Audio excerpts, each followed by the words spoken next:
And the member for Hornsby. Thank you very much, Madam Speaker. Today I'd like to pay tribute to one of the most important community organisations in Hornsby, the Hornsby Ku-ring-gai Women's Shelter. February this year marked 3 years for this amazing organisation who have helped give a home to more than 231 women who have come to the shelter when they have nowhere else to turn. Having grown up on the North Shore, Annabelle Daniels, CEO of the Women's Community Shelters, saw a desperate need for a shelter in the Hornsby area. With only one other shelter located in Manly, those living in northern Sydney had limited choice if they needed to leave their home. 50% of the start-up costs came from the Women's Community Shelter, while the other 50% was raised by the wonderful Hornsby community. Head of the steering committee was the great John Lockyer, who has since been made a life member. He was instrumental in getting the funds raised and the shelter open and running. He then went on to head the board of directors until October 2016.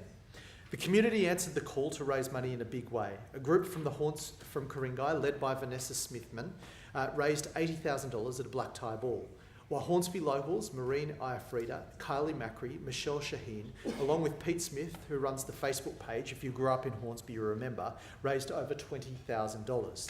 The Harry Potter Alliance, run by young Hornsby siblings Sean, Zoe and Sasha Landis, also raised money for the initial start-up costs. The steering committee also included Julie Griffin, who has recently been awarded an Order of Australia medal for her amazing work supporting victims of domestic violence, Dick and Dot Babb and Carol Howe. Ku-ring-gai Mayor Jennifer Anderson, the former member for Hornsby Judy Hopwood, along with Karen Wiley, were heavily involved in the start-up of the shelter and are still lending their time serving as patrons. The continued support for the shelter over the last 3 years has been absolutely phenomenal. I'd like to mention some local businesses and community organisations who have provided vital financial support for the shelter over the past 3 years. SOS Removals and Storage at Thornlea, Rotary Club of Wahroonga, Hornsby Ku-ring-gai Ecumenical Choir, which holds an annual Messiah performance. The Asquith Carols at the Oval donate their proceeds each year, as well as the Hornsby RSL, Asquith Magpies, Bendigo Bank, Bank of Queensland, Hornsby Lions Club and the Seroptimist International. The Hornsby Ku-ring-gai Women's Shelter had an amazing success rate. Within 72 hours of arriving at the shelter, 97% of clients have a tailored case plan and 82% were successfully housed in accommodation after their stay.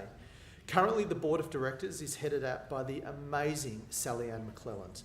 I recently named Sally Ann the 2018 Hornsby Woman of the Year because of her incredible work and determination to see the success of our community shelter. As well as being involved in the running of the shelter, her apron project has raised a massive $40,000. The apron project sees artists design and paint aprons which are auctioned off.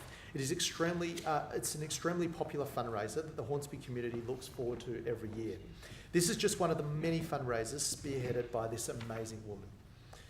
Assisting Sally Ann on the board is Vice President Stafford Hamilton, Treasurer Leanne Bolton and Secretary Deborah Harrington. These wonderful people spend many hours ensuring that the women's shelter is run efficiently and successfully. While Louise McCann, Kiki Paul, Heidi Tamlin, Anne Sheeran, Carmel Aitken and the hard-working Hornsby councillor Nathan Tilbury serve as current board directors. The shelter has recently opened a transitional home which allows clients to have somewhere to go once their 3 months with the shelter comes to an end. This home was completely set up using donations from the community and local business groups. The shelter has also set up an outreach program to continue to monitor clients once they have left the centre. They also provide support at the Hornsby Court every Tuesday to assist women in domestic violence situations. Many of these initiatives have been overseen by Hylet Evans, who has recently taken over as the shelter manager. She worked as a caseworker on the very first shift when the centre opened in February 2015. Her dedication to the shelter and these women is without question. To celebrate the amazing work that they've done over the last 3 years, they celebrated their birthday with an Aussie rock night run by Ian Westmoreland. The sellout crowd were entertained by the local band Ministry of Rock, fronted by Hornsby GP Jeff Darvis and supported by Andy Day, Nick Brown, James Noble, Paul Colley, Cole Blair, Stu Abbott and Stu Pringle. I was pleased to also hear of plans for a massive fundraising event this year organised by local Kim Warwick, which will include some Australian top tennis players. I'd like to thank all the board members, patrons, volunteers, shelter staff and the Hornsby community at large for supporting this amazing and important organisation. Congratulations on reaching 3 successful years in operation and thank you on behalf of the hundreds of women who take advantage of this wonderful service. Private member statement.